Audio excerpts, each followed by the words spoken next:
Number 9. Gnosis. Who doesn't love reading myths about snake-haired women, massive tentacles, sea beasts, and eagles large enough to swoop up an elephant in their claws? And while these may be some fantastic beasts, the setting for so many of these tales are very real, and one of these places is called Gnosis. In northern Crete, near the modern city of Heraklion, are the ruins of Gnosis, a city dating back to 7000 BCE. Gnosis was once a home to a number of famous Greek myths, including those of King Minos, and is now incredibly popular with tourists. As the Greek myth goes, King Minos built his palace here, and Daedalus, a craftsman and inventor, built the labyrinth to house a minotaur by order of the king. Yes, this is allegedly the site of where Theseus killed the minotaur, but in 1450 BCE, the palace of Gnosis was destroyed, and the surrounding town deserted and remained lost under the sands of time.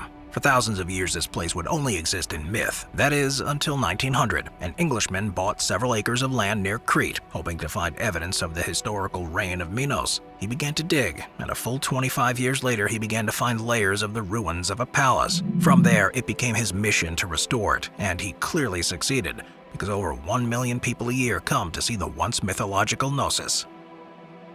Number 8. Mohenjo-daro. What was the world's first true civilization? Where was it? Who lived there? While we may never know the absolute first, there are some top contenders. Akin to ancient Egypt and Mesopotamia, the Indus Valley civilization was centered around the Indus River basin in Asia. However, little was known about this particular ancient culture until about the 1920s, when long-buried cities were first excavated by archaeologists of the time, with one of these rediscovered sites being Mohenjo-daro. Mohenjo-daro translates to Mound of the Dead Men and spreads across 750 acres of land, and said that this old mound was once home to 40,000 people. Built around 2500 BCE, Mohenjo-daro was one of the first advanced and largest cities of the ancient world. The buildings were laid out in a rectangular grid and built out of baked bricks, and the city had a complex water management system, complete with sophisticated drainage and covered sewer systems, and baths in nearly every house. For something so old and so rudimentary, it's pretty spectacular. Archaeologists noticed a uniform size for the bricks, meaning they were manufactured, and found standardized weights and measures used to facilitate trade, suggesting a highly organized civilization with bureaucratic coordination of things like construction and commerce. But this notion is also pretty puzzling, because Mohenjo-daro lacks any palaces, temples, or monuments to deities or governing powers. Aside from their sewer system, the largest structures are the old bathhouses, assembly halls, and marketplace. But like the rest of the Indus Valley civilizations, Mohenjo-daro fell into decline around 1900 BCE, before eventually becoming abandoned. No one knows for sure what happened, but it's very possible that as the major Saraswati River began to dry up, people started to move elsewhere. Number 7. Nap of Hawar. It may not be too much to look at now, but Scotland's Nap of Hawar is one of the oldest and best preserved Neolithic complexes in the world. Residing in the Orkneys, the building has been able to withstand the area's notoriously harsh climates, with most of the stone partitions, benches, and doorways still intact. Instead of being home to old myths or ancient peoples, the Nap of Hawar is a simple farmhouse containing 2 stone-built houses, placed side by side and linked by a passage through the joined walls.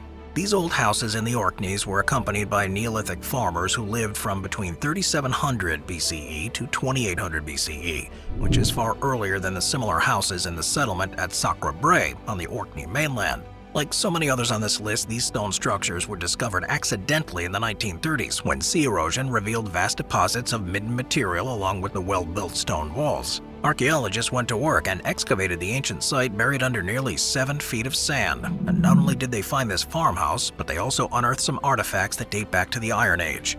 This place has most likely served multiple purposes, but the ancient walls stand at just 5 feet tall, so the ancient dwellers there were quite short compared to us modern-day folk.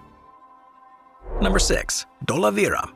Want to see the world's oldest billboard? Then head over to India and make for the 5,000-year-old port city of Dholavira, on an island in the salt flats of the Great Rann of Kutch on India's western edge. Dubbed one of the best preserved urban settlements from the period in Southeast Asia by UNESCO, researchers and archaeologists have uncovered step wells and reservoirs that formed a sophisticated water management system, the remains of ancient streets and boulevards lined by houses of varying sizes, the ruins of a jewelry workshop, and one of the most remarkable discoveries in Indian archaeology, what's believed to be the world's oldest billboard. typically referred to as the Dholavira signboard. The ancient advert was discovered when a team from the Archaeological Survey of India began excavating the southern center of the Indus Valley civilization in the 1990s. At Dholavira's northern gate, they came across two chambers flanking the gate on either side, which looked like they could be storage spaces, and with like so many of today's storage rooms, they were an absolute mess. While gently clearing fallen debris and stones that hadn't been touched for thousands of years, they found something glinting beneath the dust. What they found were 10 large symbols, each about 15 inches tall and made out of multiple pieces of white gypsum, a material that's still used in drywall today. Archaeologists also found evidence of decomposed wood surrounding the symbols, so it's more than safe to say that this was some sort of sign understood by the locals. But why a billboard? Well, the white gypsum allows for the symbols to be visible even at night, and a torchlight reflected off the mineral would have let it shine all the brighter. And plus, the sign was on the largest entrance to Dholavira.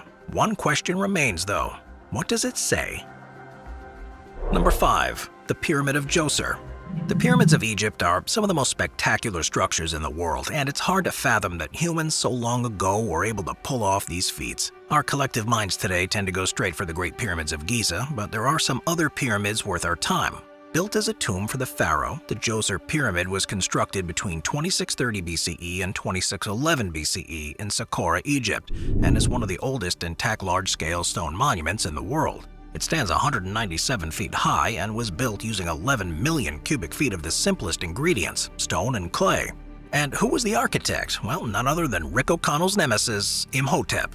It's said that Imhotep's original design was much smaller and more traditional with a flat roof, but the pharaoh Djoser wanted something large enough to hold his ego. This pharaoh's reign lasted for 19 years. By the time he died and was ready for burial, his pyramid was the largest building in the world. But more important than its superlative title, his pyramid was a big step forward in terms of architectural advancement, and it laid the groundwork for the pyramids of Giza. Without the Pyramid of Djoser, the first great wonder of the ancient world to be built wouldn't even exist.